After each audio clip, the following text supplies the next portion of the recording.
Hello and welcome to another Demon 212 PSN review. Today I'm going to be taking a look at RocketBirds Hardboiled Chicken, which if you've never played it before, this is pretty much as close as you're going to get to a sort of a flashback style game. I really do think from playing it, it feels like it's just like Flashback was back on the old SNES, Amiga, etc. It's basically a side-scrolling platformer adventure shooter type thing. You've got single player and co-op, and I will be showing both off because while they're the same, they're different. And that sounds stupid, but when I show the side by side, you'll see exactly what I mean.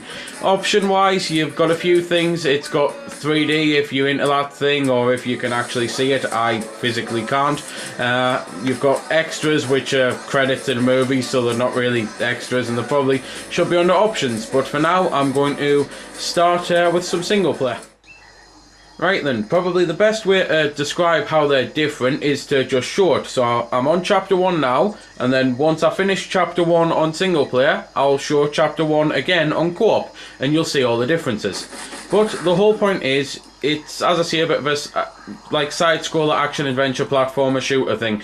It's got so much about the game, presentation wise and art wise and everything, that it may sound stupid to mention all those things because they're not really that key in games, but in this I really do feel that it is. I mean, art wise and graphic wise, I love the style of the levels. I love how they shift around. You probably can't see it, but the file cabinets at the top there are actually moving as I'm moving, and I imagine that's because in 3D it probably looks really cool, but in 2D it looks just as cool. The whole vibe of the game and everything just feels great. The sound in the game, the soundtrack, I'm absolutely in love with it. I was after the first minute. It's definitely the sort of game that if it grabs you, it's going to grab you hard and it's going to grab you fast. But if it doesn't grab you, then there's always a demo to try it out. So the whole point of the game, though, as I said, what were the styles of gameplay? It's basically to go around the level solving objectives. So there's things like blowing up zeppelins, there's things like finding key cards to access the next section, there's things like just having a good old bash the crap out the R1 or R2 button to fire whichever one you want it to be, because it's both, and to get all the enemies killed. It's got a load of just like mindless, I suppose, button bashing sections like this where you just have to keep shooting and keep shooting until you eventually manage to kill the enemy.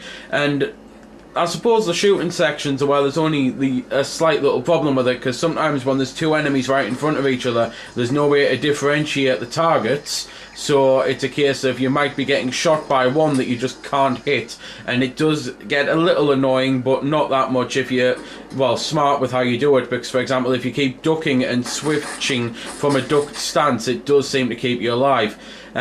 Just going back to the puzzle style sections, as you can see here, I've had to find a crate to be able to climb onto the crate to be able to get up, where I can then get a med pack because my health's in the top left corner, and an ammo crate, and my ammo's just next to it because it's not an infinite ammo affair. There's also a few different weapons on the game. While I'm mentioning ammo, there's your good old pistol which you start with. You can then get submachine gun, machine gun, shotgun, heavy weapon, machine gun and that, and that's pretty much it for now, because I'm going to shut up while you can watch some of the cutscene, because personally I think the story on the game is daft, zany and really good.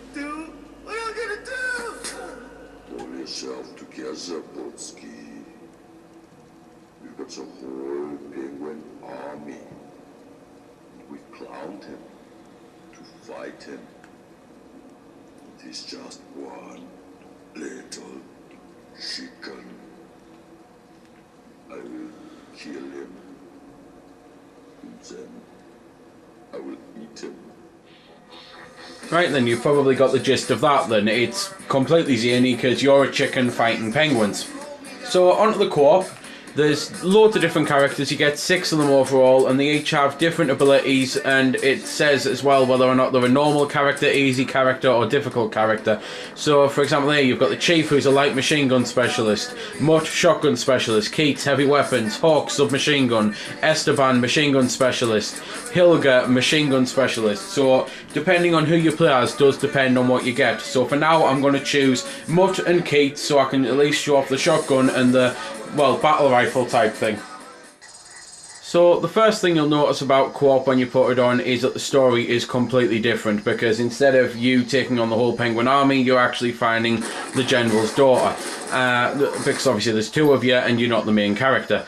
And there's a couple things you can do with Co-op. You've probably noticed already that I can ride on my partner's back or vice versa, and you can use that to help you get up higher ledges, and it means that basically there's some options that have opened here that weren't on the other guy. So for example here, I could climb up that as the big chicken. I can't as the little one. I have to jump up, and then he has to jump up, and then we climb up, and it's just all the way through it. The whole level system does completely change, as well as puzzle dynamics changing, like this one here. If you scroll back if you want to, you'll probably notice there was no laser grid. The key card was where the big red button is now.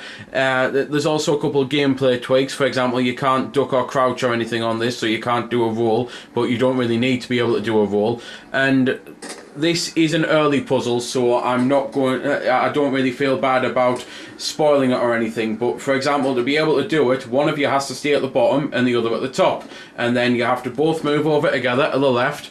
The top guy has to kill the enemy, and then the top guy has to stand on the switch, disabling the laser grid, so the other guy can get the key card and then run back, and the other guy can zap him for the hell of it. Sorry, I've done that with my other brother, first brother, and I've done it with the second brother who's playing it with us. It's just basically a case of being evil for the sake of being evil.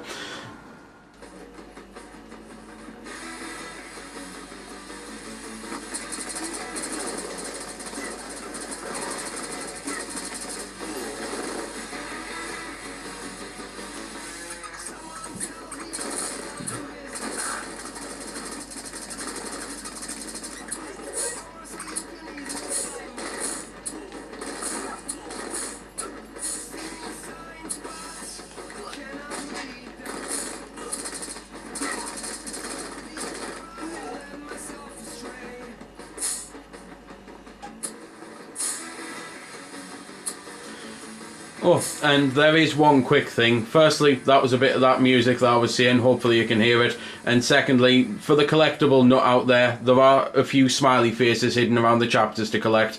I think there's 45 in total. But now I really am done.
Time for some jetpacks. Well, I couldn't have said it better myself. I got up to the jetpack, so here we go. That was also some music. I know I didn't mention it, but I did say it was awesome, so I wanted to let you hear it. Hopefully you could hear it. And the only other thing I could really say that I forgot to say it is that for the collectible nut out there, there's, I believe, 45 smiley faces to collect over the chapters. And these jetpack sections, well, this one here definitely isn't in co-op, because for co-op you get a totally different level. So it is well worth going through the co-op if you can find a friend who likes it, which shouldn't be hard, because as I say, I think it's an excellent game. So there we go then. That's been the review. I hope you found it helpful. I don't score the games because that's based purely on opinion, so instead I'll leave you to make your own mind up. So thanks for watching, and if you've got any questions about the game that I didn't answer in the vid or that hasn't been answered in the comments, then feel free to ask and I'll help if I can. Also, if you did find it helpful, don't forget to check out my channel because there's plenty more like this up there, and don't forget to subscribe because there'll be plenty more to come as well. So until next time, this has been Demon212, signing off.